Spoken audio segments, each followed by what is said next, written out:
Good morning student. देखो बेटा, अपना नेक्स्ट टॉपिक जो क्लास +2 में जेनेटिक वेरिएशन आएगी। ठीक है, जेनेटिक वेरिएशन सबको पता है कि जो वेरिएशन का मतलब डिफरेंस। ठीक है, तो जेनेटिक्स के अंदर वेरिएशन का मतलब difference in traits. Sexual reproduction से दो तरह से अराइजेज होते हैं। पहला आता है रिकॉम्बिनेंट, ठीक है, और दूसरा आता है म्यूटेशन। रिकॉम्बिनेंट यानी कि न्यू कॉम्बिनेशन बनना। ठीक है, ये कंटिन्यूस वेरिएशन है। कंटिन्यूस वेरिएशन का मतलब यहाँ पे ये शिफ्ट होती है पेरेंट के जीन से और जो नया जीनोटाइप्स बनता है। अब नए जीनोटाइप्स यहाँ पे 3 वे से बनता है। सबसे पहले इंडिपेंडेंट असोर्टमेंट वाली बात हमने देखी कि म्यूसिस प्रोसेस में गैमेट फॉर्मेशन होता है। फिर रेसिप्रोकल कॉम्बिनेशंस के अंदर जो लिंक जीन होते हैं वो यहाँ पे क्रॉसिंग ओवर करेंगे, या फिर randomly fusion of gametes during fertilization. ये तो एक सिंपल डेफिनेशन आपने करनी है। नेक्स्ट टॉपिक हमारा आता है यहाँ पे मोस्ट इंपॉर्टेंट, म्यूटेशन। म्यूटेशन क्या है? देखो, सबसे पहले ये हुग्स डूवेरीज नाम के जो साइंटिस्ट ने सबसे पहले एक प्लांट था ये इवनिंग प्रोमाइज, ठीक है, उनके अंदर क्या देखा था? म्यूटेशन देखी थी। सबसे पहले वहाँ चेंज देखा था प्लांट के अंदर, और उन्होंने म्यूटेशन के ऊपर इसकी पूरी थ्योरी भी दी थी, और उसने एक द म्यूटेशन थ्योरी अपनी खुद की एक बुक भी लिखी थी। और इसने डार्विन मतलब इसमें जो थे यहाँ पे germs plasma of leading to the evolution. Germ जो सेल होते हैं वो इसके लिए रिस्पॉन्सिबल बताया गया है। कहता है कि जो सडनली लार्ज इनहेरिटेबल चेंज आता है जम प्लाज्म सेल में, जो सेक्स सेल होते हैं उनके अंदर अचानक, ठीक है, चेंज आएगा और फिर वो आगे जाके इवोल्यूशन बनेगा उससे। ठीक है, मतलब वो कोई नई चीज़ इवॉल्व होएगी। तो डार्विन के व्यू से जो कंटिन्यूस स्मॉल वेरिएशन बताई थी, सिर्फ recombinant where is the responsible for evolution. तो ये इसके बारे में थोड़ा साइंटिस्ट के बारे में। म्यूटेशन का मतलब यहाँ पे कि inheritable change in structure and gene और एक क्रोमोसोम और क्रोमोसोम नंबर। ठीक है, क्रोमोसोम के यानी कि जीन के अंदर या क्रोमोसोम के नंबर के अंदर या क्रोमोसोम में किसी तरह का चेंज आए तो उसको हम क्या बोलेंगे? म्यूटेशन। दो तरह की म्यूटेशन की बात कर सकते हैं, एक जीन म्यूटेशन आएगी, यहाँ पे एक क्रोमोसोमल म्यूटेशन आएगी। जीन म्यूटेशन में क्या होता है कि ए change in A structure of gene is called gene mutation. यानी कि जीन के अंदर किसी तरह की कोई म्यूटेशन आ जाए तो हम उसको क्या बोलेंगे? यहाँ पे जीन म्यूटेशन। ठीक है, ओनली न्यूक्लियोटाइड जो नाइट्रोजनस बेस पेयर है उनके अंदर आएगा, तो इसलिए हम इसको जीन को यूजुअली पॉइंट म्यूटेशन भी कहेंगे। ठीक है, यानी कि इसके अंदर एक या एक से पेयर, यानी कि gene mutation is called point mutation, और जो म्यूटेशन इवॉल्विंग वन और मोर देन वन पेयर, ये एक से ज़्यादा पेयर के अंदर अगर बेस पेयर के अंदर चेंज आए तो वह यहाँ पे गोज म्यूटेशन कहेगी। दो टाइप की म्यूटेशन। ठीक है, अब द जीन म्यूटेशन में भी अकर इन ए टाइम ऑफ रेप्लिकेशन। ये जब डीएनए बनता है तो डीएनए का जो नया स्ट्रैंड सिंथेसाइज होता है, ठीक है, उसमें किसी तरह से कॉपी एरर म्यूटेशन, यानी कि उसके जो बेस पेयर होते हैं, मान लो जैसे एडेनिन है, थाइमिन है, साइटोसिन है, इस तरह के ये जो बेस पेयर हैं, अगर इसमें किसी तरह का कोई म्यूटेशन आ जाए तो उसको कॉपी एरर म्यूटेशन कहेंगे। Small portion of genes is can be mutant. ठीक है, mutant is small unit of single nucleotides. तो इसमें जैसे सिकल सेल एनीमिया की बात बताई कि may be fertility age of 20 years. ठीक है, तो उसके बाद म्यूटेशन में भी रेट जो होता है डिफरेंट जीन के अंदर डिफरेंट होता है। तो such gene mutant can easily easily and more oftenly than the other is called unstable genes. और दो जो रिलेटिवली लो म्यूटेशन होती है, ठीक है, उसको हम स्टेबल जीन बोलेंगे। अब इसके अंदर अलग अलग ये डेफिनेशंस दे रखी हैं कि जो म्यूटेंट जीन में भी म्यूटेंट बैक वाइल्ड टाइप, यानी कि मान लो किसी तरह का कोई चेंज आए और बाद में फिर किसी दूसरी प्रोजनी के अंदर वो वापस उसी तरह का चेंज आ जाए तो उसको हम क्या बोलेंगे? यहाँ पे बैक म्यूटेशन या रिवर्सिबल म्यूटेशन। म्यूटेशन में भी occur in somatic organ cell में। अब जो सम टाइम्स द ऑर्गन में भी possesses mutation in normals in organ is called काइमेरिंग। ठीक है, तो म्यूटेशन में भी लीथल होती है, हार्मफुल होती है, और नेचुरल और कुछ इसके एडवांटेज भी हो सकती है। ठीक है, जीन म्यूटेशन में भी अक्कर नेचुरली और ऑटोमेटिक होती है due to their internal reason किसी भी। तो दो तरह की म्यूटेशन होती है, एक स्पॉन्टेनियसली और एक इंड्यूस्ड म्यूटेशन। स्पॉन्टेनियसली म्यूटेशन तो मतलब एक्सटर्नल फैक्टर की बात कर सकते हैं, and the other spontaneously mutation तो यानी कि जो ऑटोमेटिकली जो अपने आप होएगी, जो नेचुरल होएगी, उसको हम स्पॉन्टेनियसली म्यूटेशन बोलेंगे, सॉरी। और जो किसी other purpose external environmental factor की वजह से होएगी, ठीक है, उसको इंड्यूस्ड म्यूटेशन कहेंगे। जैसे मान लो एक्सरेज डाल दें, ठीक है, उस वजह से किसी का बेस पेयर के अंदर किसी तरह का चेंज आता है तो वो हमारी इंड्यूस्ड म्यूटेशन आएगी। नेक्स्ट देखो type of mutation. Gene mutation यहाँ पे 3 तरह की बता रखी है, इन्वर्जन, ठीक है, और सब्स्टिट्यूशन और यहाँ पे फ्रेम शिफ्टिंग म्यूटेशन, ये तीनों की तीनों इंपॉर्टेंट है। जी इन्वर्जन का मतलब यहाँ पे क्या चीज़ आ जाएगी, change in a base pairs cis in a reverse encodes to with the distortion of gene mutations. मान लो यहाँ पे न्यू सीक्वेंस आ गए डिफरेंट कोडोन के, आई बात समझ, मतलब यहाँ पे जैसे मान लो एलिनिन है, ये हमारे अमाइनो एसिड दिखा रखे हैं इन्होंने, इन्वर्जन का मतलब यहाँ पे क्या होगा, उसका उसी का reversible, it is change in a base pair cistrons in a reverse cause by the due to their destruction of DNA by the mutagens. तो जो न्यू सीक्वेंस आएगा उसके जो कोड होंगे, कोड का मतलब यहाँ पे मान लो जी है तो यहाँ पे सी आना चाहिए था, ठीक है, और यहाँ पे सी है तो जी आना चाहिए, लेकिन यहाँ पे ये सारे के बेस पेयर क्या हो गए, यहाँ पे चेंज आ गए, इन्वर्जन हो गया, आई बात समझ, ठीक है। जैसे इनके अंदर दोनों में इन्वर्जन दिखाया इन्होंने, आई बात समझ। तो ये जैसे ट्राइसिन है तो ये इसके अंदर क्या आएगा, इन्वर्जन की बात की। नेक्स्ट आता है सब्स्टिट्यूशन रिप्लेसमेंट। इसमें क्या होता है कि एक नाइट्रोजनस बेस पेयर दूसरे नाइट्रोजनस बेस पेयर से रिप्लेस हो जाता है, ये दो तरह का होता है, ठीक है, एक ट्रांसलेशन और एक ट्रांसवर्जन। ट्रांसलेशन में क्या बता रखा है, कहता है कि it is a replace of nitrogen by the one another type of base pair. जैसे प्यूरिन है तो वहाँ पे अनदर प्यूरिन आना चाहिए, ठीक है, एडेनिन है जैसे ग्वेनिन, और पिरिमिडिन के साथ दूसरा पिरिमिडिन आना चाहिए, बट यहाँ पे क्या हो जाएगा, चेंज आ जाएगा, ठीक है, उसका अपोजिट आ जाएगा। तो समटाइम्स जो ये hydrogen atom base pair moving one position से प्यूरिन से पिरिमिडिन के अंदर पोजीशन के अंदर जाएंगे, तो ये जो केमिकल चेंज है उसको टोटोमेरिक शिफ्टिंग बोलेंगे, यानी कि they are more stable ketonic forms, जैसे टी है, जी है, अमाइनो एसिड के अंदर ए और सी अंडरगोज द, यहाँ पे क्या होंगे, लेस स्टेबल अमाइनो ग्रुप होएगा, ठीक है। उसके बाद यहाँ पे आता है ट्रांसवर्जन। ट्रांसवर्जन में जो ये it is the substitute off replace by purine और पिरिमिडिन वाइस वर्सा, यानी कि एक दूसरे के अंदर अपोजिट के अंदर चेंज आ जाएगा इसके अंदर। It is replace by the, जैसे A T by T A, ठीक है, और इसके अंदर रिप्लेसमेंट जी सी है तो जी और सी आ जाएगा। तो उसके बाद सब्स्टिट्यूशन रिएक्शन में भी सिंथेसिस ऑफ डिफरेंट टाइप के प्रोटीन, जिसको यहाँ पे मिस सेंस म्यूटेशन बोलेंगे।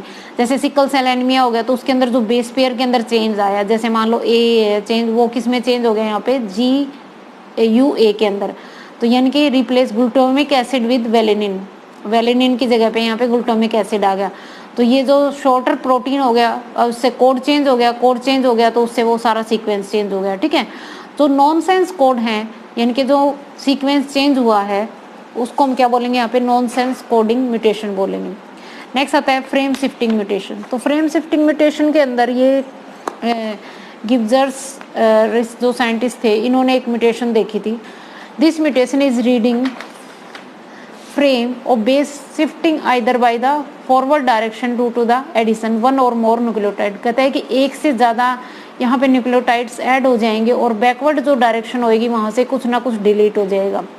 तो ये जो फ्रेम शिफ्टिंग म्यूटेशन है ये भी यहाँ पे दो तरह की बताई, एक तो इंसर्टेड और एक डिलीशन। इंसर्टेड का मतलब यहाँ पे कोई ना कोई ऐड हो गया इसके अंदर, मान लो जैसे यहाँ पे जैसे प्लस एक और ऐड हो गया यहाँ पे, जैसे ये क्या दे रखे हैं, हमारे अमाइनो एसिड देते हैं, एस्पार्टिक एसिड हो गया जैसे, तो कहता है कि वन और more nucleotides add with a DNA segment, जिसको सिस्टोनिया जीन बोलेंगे। एक से ज़्यादा, यानी कि जैसे प्लस दिखा रखा है तो ये यहाँ पे प्लस ऐड हो गया, ठीक है। तो उसके बाद डिलीट का मतलब यहाँ पे वन और मोर न्यूक्लियोटाइड्स यहाँ पे डिलीट हो गए, मतलब माइनस होके चले जाएंगे, तो रिप्लेसिंग इज कॉल्ड। तो ये हमारा नॉन सेंस कोड बन जाएगा, ये हमारा सेंस कोड बनेगा। नेक्स्ट आता है यहाँ पे क्रोमोसोमल म्यूटेशन। ये सारा का सारा मोस्ट इंपॉर्टेंट है, इसको 2-3 बार पढ़ेंगे तो आपको धीरे धीरे ये समझ आ जाएगा। ये सारे देखो हमारे क्या है, नाइट बेस पेयर दिखा रखे हैं और इसमें ये 20 अमाइनो एसिड हैं, जैसे ल्यूसीन है, एस्पार्टिक एसिड है, लाइसिन है, ठीक है। तो उनके अंदर ये हमारे नाइट्रोजनस बेस पेयर हैं, उनमें डिफरेंस बता रखा है। नेक्स्ट आता है क्रोमोसोमल म्यूटेशन। क्रोमोसोमल म्यूटेशन का मतलब क्रोमोसोम का यहाँ पे नंबर और स्ट्रक्चर के अंदर चेंज आ जाएगा। Change in structure and number of chromosome इसका क्रोमोसोमल म्यूटेशन। दो तरह के होते हैं, क्रोमोसोमल एब्रीवेशन और एक होती है यहाँ पे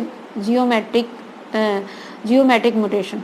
क्रोमोसोमल जब एब्रीवेशन की बात करते हैं यहाँ पे, तो क्रोमोसोम के यहाँ पे नंबर और पोजीशन की बात करते हैं, ठीक है, कि मान लो उसके जो सिंगल चेंज आएगा तो उसको इंट्रा क्रोमोसोमल एब्रीवेशन बोलेंगे, अगर 2 क्रोमोसोम में चेंज आएगा तो उसके अंदर इंटर क्रोमोसोमल एब्रीवेशन बोलेंगे। तो सबसे पहले यहाँ पे आता है डिलीशन या डेफिशिएंसी। डिलीट का मतलब यहाँ पे क्या चीज़ होगी, मान लो ये हमारा एक क्रोमोसोम है जैसे ABCDE, तो यहाँ पे जैसे मान लो यहाँ पे D है वो डिलीट हो गया, तो इसके अंदर जो कैरेक्टरिस्टिक्स थे वो यहाँ पे क्या आ जाएंगे, चेंज आ जाएगा इसके अंदर, तो ये हमारा क्या आ जाएगा, डिलीशन आ जाएगा। नेक्स्ट आता है डुप्लीकेशन। डुप्लीकेशन का मतलब यहाँ पे रिपीट हो जाएगा, मान लो एक जैसे मान लो ABCD, तो यहाँ पे ABC के बाद यहाँ पे D आना चाहिए था बट B आया, फिर C आया, यानी कि ये डुप्लीकेट मतलब एक से ज़्यादा हो जाएंगे। डुप्लीकेशन का मतलब ये चीज़ आ जाएगी, ठीक है। तो इसमें क्या आ जाएगा कि frame of chromos joint to homologous chromosomes twice in a same number of, मतलब सेम नंबर क्रोमोसोम दोबारा उसके अंदर ज्वाइंट हो जाएगा, तो ये जो आएगा वो रिपीट या उसको टेंडम नहीं बोलेंगे, ठीक है। अब इसके अंदर इन्वर्जन, इन्वर्जन के बाद एक सेगमेंट ऑफ क्रोमोसोम का सेपरेट होकर रीज्वाइंट हो जाएगा बट इन्वर्टेड पोजीशन के अंदर, यानी कि यहाँ पे अपोजिट पोजीशन के अंदर, ठीक है। जैसे नीचे आ गए ये सारे के सारे, यहाँ से डिलीशन हुआ और फिर वो क्या कर गए यहाँ पे अपोजिट पोजीशन के ऊपर आ गए, तो इसको हम क्या बोलेंगे, इन्वर्जन बोलेंगे, ठीक है। तो the inversion process is centromere के अंदर, सेंट्रोमेयर जहाँ वो दोनों क्रोमोसोम में अटैच होते हैं, तो paracentric while the occur is beyond, उससे दूर होएगी तो यहाँ पे ये पेरीसेंट्रिक, और उससे बियॉन्ड होएगी तो वो पैरासेंट्रिक आ जाएगा, ठीक है। तो ये क्रॉसिंग ओवर के अंदर ये रिकॉम्बिनेंट जब, तो उसके अंदर ये इनहिबिट कर देता है क्रोमोसोमल को, साइनेप्सिस जो होते हैं ना उसके अंदर रीजन के अंदर चेंज नहीं आने देता, उसकी वजह से डिडक्शन होगी क्रोमोसोम में रिकॉम्बिनेंट की फ्रीक्वेंसी में, और ये फिर क्या हो जाएगा यहाँ पे क्रॉसिंग ओवर स्प्रेसिस हो जाएगी, ठीक है। नेक्स्ट आता है यहाँ पे ट्रांसलोकेशन। यहाँ पे क्या होता है कि एक जो सेगमेंट होता है वो ब्रेक होके फिर वो ज्वाइंट कर जाता है नॉन होमोलोगस क्रोमोसोम पे, जैसे donor shifting deletion short pairs, ठीक है। जैसे इसके अंदर क्या दिखा रखा है यहाँ पे, रेसिप्रोकल ट्रांसलोकेशन दिखा रखी है, जैसे ABC जो है ABCDE और MNO, जैसे मान लो ये 2 होमोलोगस क्रोमोसोम है, तो यहाँ पे ये वाले जो है वो इसके अंदर कुछ पोर्शन इसका इसके अंदर आ जाएगा, जैसे AB यहाँ से डिलीट हो गए इसके अंदर आ गया PQR, ठीक है, और कुछ इसके अंदर वापस रिपीट हो गए, तो ये हमारा क्या आ जाएगा, इन्वर्जन ट्रांसलोकेशन आ जाएगा। नेक्स्ट इसके अंदर आता है जीनोमिक। जीनोमिक का मतलब यहाँ पे जीन के नंबर के अंदर जो चेंज आया, ठीक है, वो यहाँ पे 2 तरह का होता है, एनियोप्लाइडी या यूप्लाइडी। एनियोप्लाइडी का मतलब हिट्रोप्लाइडी। हिट्रो का मतलब होता है कि एक ऐसी कंडीशन आ जाए कि यहाँ पे एक्स्ट्रा क्रोमोसोम नंबर आ जाए। ये कब होता है, ये नोट जिस ढंग से, मतलब क्रोमोसोम के अंदर जब मियोसिस प्रोसेस होनी है तो उनको सेपरेट होना होता है, बट यहाँ पे वो सेपरेट नहीं हो पाते, और जो टोटल जो फर्टिलाइजेशन प्रोसेस होती है वो ऐसे के ऐसे उसकी कॉपी के अंदर चेंज आके वो क्या कर जाता है, नंबर बढ़ जाता है। तो ट्राइसोमिक के अंदर जैसे मान लो 2n, तो यहाँ पे ट्रिपलेट आ जाएगा। डबल ट्राइसोमिक के अंदर डिफरेंट 2+1। ट्राइएस टेट्रासोमिक के अंदर 2+4 आ जाएगा, ठीक है। और मोनोसोमिक के अंदर माइनस आ जाएगा, एक क्रोमोसोम जर्नली वीक होएगा नॉर्मली, और नेलियोसोमिक के अंदर ये माइनस आ जाएगा, डेफिशिएंसी। नेक्स्ट आता है यहाँ पे यूप्लाइड या पॉलीप्लाइड। ये ऐसी कंडीशन होती है कि यहाँ पे क्रोमोसोम का जो सेट होता है वो एक से ज़्यादा होता है।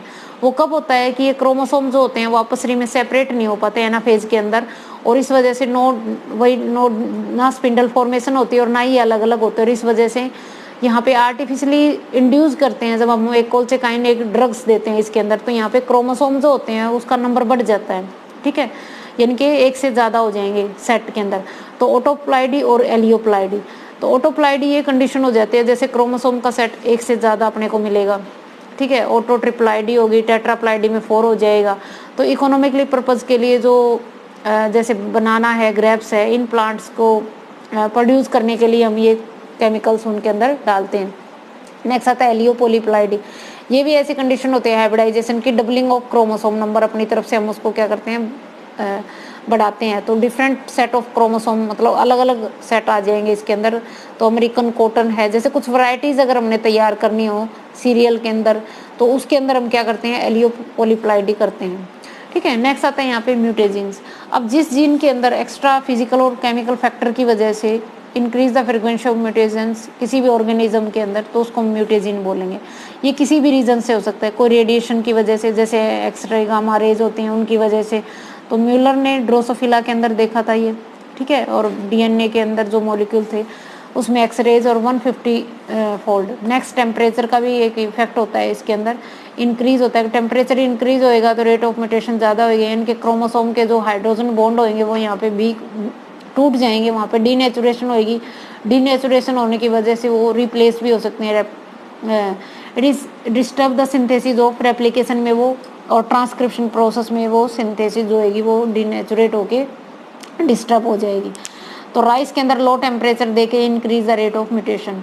लेकिन आप अपनी तरफ से कुछ अच्छी वैरायटी में अगर चेंज करना चाहते हैं तो उसके अंदर नेक्स्ट आता है केमिकल। केमिकल का मतलब एक वैरायटी ऑफ केमिकल एक्टेज म्यूटेशंस, जैसे नाइट्रिक एसिड है, फॉर्मिकल्डिहाइड है, पैराडॉक्साइड है, मस्टर्ड ग्रासिस है, मस्टर्ड गैसेज है, सॉरी, कोल्चेकाइन इंड्यूसिंग है, पॉलीप्लाइडिकॉन। ठीक है, तो ये सारा का सारा। अब म्यूटेशन क्यों इंपॉर्टेंट है? म्यूटेशन में ये होता है कि एक तो सबसे पहले जो म्यूटेशन की बात करते हैं ये इकोनॉमिकली पर्पज़ के लिए प्लांट के अंदर ज़्यादा इंपॉर्टेंट है, क्योंकि इसके अंदर हम अपनी तरफ से कुछ अगर अलग से वैरायटी बनाना चाहते हैं तो वो हम इसमें म्यूटेशन करके उसे चेंज कर सकते हैं। ठीक है, और कुछ माइक्रोब्स भी ऐसे डेवलप कर सकते हैं कि जो ह्यूमन बीइंग के लिए बेनिफिशियल हो। तो म्यूटेशन जो होती है ऑर्गेनिज्म इन्वायरमेंट के अंदर इवोल्यूशन आता है तो उससे नए ऑर्गेनिज्म के अंदर डेवलप करने में ये क्या करेगी, हेल्प करेगी। नेक्स्ट इसके अंदर हमारा टॉपिक आएगा पेडाग्री एनालिसिस। ये भी मैं आपको करवाऊंगी थोड़ा सा। पेडाग्री एनालिसिस में क्या होता है कि एक फैमिली का एक चार्ट होता है। ठीक है, फैमिली चार्ट का मतलब the study of inheritance character, जितने इनहेरिटेंस कैरेक्टर्स मतलब गए हैं पीढ़ी में, तो उसको पढ़ना एक ह्यूमन जेनेटिक्स के अंदर। तो फर्स्ट सबसे पहले यहाँ पे गोइटर्स नाम के जो साइंटिस्ट है इसने एक ब्लैक यूरिन एल्पनक्लोटोयूरिया एक डिजीज डिस्कवर की थी जो रिसेसिव जीन के ऊपर थी। ठीक है, और लाइक ए मेंटल फैक्टर, ये जो स्टडी इन्होंने की थी इनबोर्न एरर था, यानी कि एक मेटाबॉलिक डिसऑर्डर था इनबोर्न, मतलब जन्म से पहले ही उसके मेटाबॉलिज्म के अंदर किसी तरह की डेफिशिएंसी आई और डेफिशिएंसी की वजह से एल्पनक्लोटोयूरिया एक डिजीज आई। तो ये father of biochemistry genetic, father is human genetics. ठीक है, तो गोएटस अल्बर्ट्स गोएटस विलियम बैटसन ने सबसे पहले बहुत सारी ऐसी डिजीज डिस्कवर की जो कि जेनेटिक डिसऑर्डर था और वो इन जीन्स के थ्रू ट्रांसफर हो रही है। तो पेडाग्री एनालिसिस का मतलब यहाँ पे कि अगर मान लो किसी पीढ़ी के अंदर किसी तरह कोई प्रॉब्लम है, ठीक है, तो उससे हम इस चीज़ को एनालाइज कर सकते हैं कि वो आगे जाके कहाँ कहाँ क्या क्या शो करेगा। ठीक है, तो पेडाग्री एनालिसिस के अंदर सबसे पहले हम सिंबल की बात कर सकते हैं कि मान लो अब हमने पहले तो हम जैसे मान लो अलग सिंबल यूज़ करेंगे। अब यहाँ पे मेल के लिए स्क्वायर का और फीमेल के लिए सर्कल का और अनएक्सपेक्टेड चाइल्ड के लिए इस तरह से, यानी कि हमारे एग्जाम के अंदर इस तरह का एक चार्ट दिया होगा। उसमें ऐसा नहीं लिखा होगा मेल है या फीमेल है या जो चाइल्ड है, उसमें एक चार्ट आपको दे देंगे। उस चार्ट में जैसे आप लोगों को कोई चीज़ के बारे में पूछेंगे, जैसे ये चार्ट दे दिया, कहता है कि study of pedigree analysis chart a family belonging to this drawing of. तो इसमें हमें पता होना चाहिए कि ये जो सर्कल दिया है ये अफेक्टेड के लिए है। आई बात समझ? कहता है कि जो मेल पेरेंट्स है वो होमोजाइगस डोमिनेंट है। ठीक है, जैसे मान लो मेल के लिए स्क्वायर है, यह यहाँ पे होमोजाइगस, फीमेल जो है वो हेटेरोजाइगस है। फिर उसके बाद यहाँ पे अब नॉर्मल मतलब क्या डॉटर आएंगी, क्या आएगा, मतलब ये किस चीज़ का चार्ट दिया हुआ है वो चीज़ हमें। अब जैसे यहाँ पे ये लाइनें लगी हैं, इसका मतलब ये क्या है, अफेक्टेड है। ठीक है, अगर ये स्क्वायर होएगा तो यहाँ पे मेल आएगा, सर्कल में होएगा तो फीमेल होएगा, एक लाइन होएगी तो मेटिंग होएगी, दो लाइन के अंदर रिलेटिवली मेटिंग के अंदर। ठीक है, फिर ये पेरेंट्स से हमारी प्रोजनी आ जाएगी। ठीक है, उसके बाद ये पेरेंट्स के अंदर अफेक्टेड चाइल्ड आ जाएगा और फिफ्थ जो अनअफेक्टेड ऑफ सफरिंग। तो इसके अंदर सिर्फ हमने ये चीज़ देखनी है कि पेडाग्री एनालिसिस सबसे पहले कि इनको हम एक डायग्रामेटिकली उसको जो इनहेरिटेंट ट्रेट्स हैं उनको डायग्रामेटिकली शो कर सकें, और शो करने के लिए सिंबल का यूज़ करेंगे जिसको एक फैमिली चार्ट बोलेंगे। ठीक है, अब इम्पोर्टेंट क्या है, सबसे पहले हम एक जेनेटिक मेकअप बना सकते हैं किसी भी पर्सन का, एक ट्रेट्स का भी कैरेक्टरिस्टिक कितने ट्रांसफ़र हुए। ठीक है, उसके बाद दूसरा अगर कोई कपल इसी तरह का है, उसको जेनेटिक कोई डिफेक्ट है तो फिर वो फैमिली से बच्चों में आई तो आगे जाके उसकी क्या पॉसिबिलिटी रहेंगे, तो वो भी हम इससे फाइंड आउट कर सकते हैं। ठीक है, उसके बाद ये हार्डविन पॉपुलेशन को जेनेटिकली डिस्ट्रीब्यूट जो फ्रीक्वेंसी थी इंटायर पॉपुलेशन में वो किस तरह, the study of distribution of traits frequency of gene distribution entire population is called population genetics. की पॉपुलेशन के अंदर किसने क्या क्या प्रोबेबिलिटी हो सकती है मैथमेटिकली, उसको हमने, ये जो साइंटिस्ट थे उन्होंने मैथमेटिकली इसको थोड़ा सा शो किया। तो ये फार्मूला दे रखा है, जैसे मान लो ए कैपिटल ए स्मॉल ए और को दोनों को मल्टीप्लाई करेंगे तो जैसे ए आ जाएगा, 2A आएगा, 2 स्मॉल आएंगे। तो इसको इन्होंने रिप्रेजेंट कर रखा है, ये आपने ऐसे कैसे थोड़ा सा लर्न करना है, ठीक है। पी के लिए रिप्रेजेंटिंग होमोजाइगस सॉरी इंडिविजुअल्स, एक रिसेसिव इंडिविजुअल्स के लिए हम ये यूज़ करेंगे। तो ये किसी भी उसको करने के लिए हम तो ये टेबल इसको मतलब आपने याद करना है कैलकुलेट।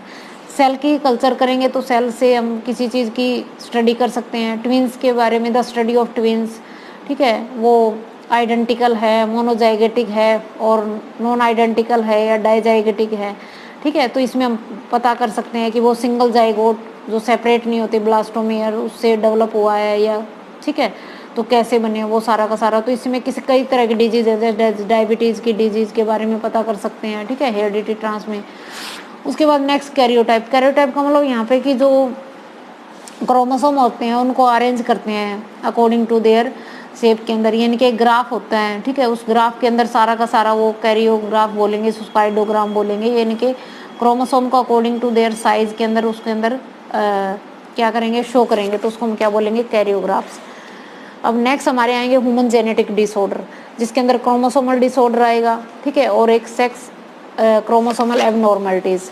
तो ये हम नेक्स्ट वीडियो के अंदर कर लेंगे और इससे पहले वाला टॉपिक भी नेक्स्ट वीडियो के अंदर हम डिस्कस करेंगे। थैंक यू बच्चे, पीछे वाला अच्छे से पढ़ के देखना, और ये चैप्टर मोस्ट इंपॉर्टेंट है और ये पेडिग्री एनालिसिस भी इंपॉर्टेंट है।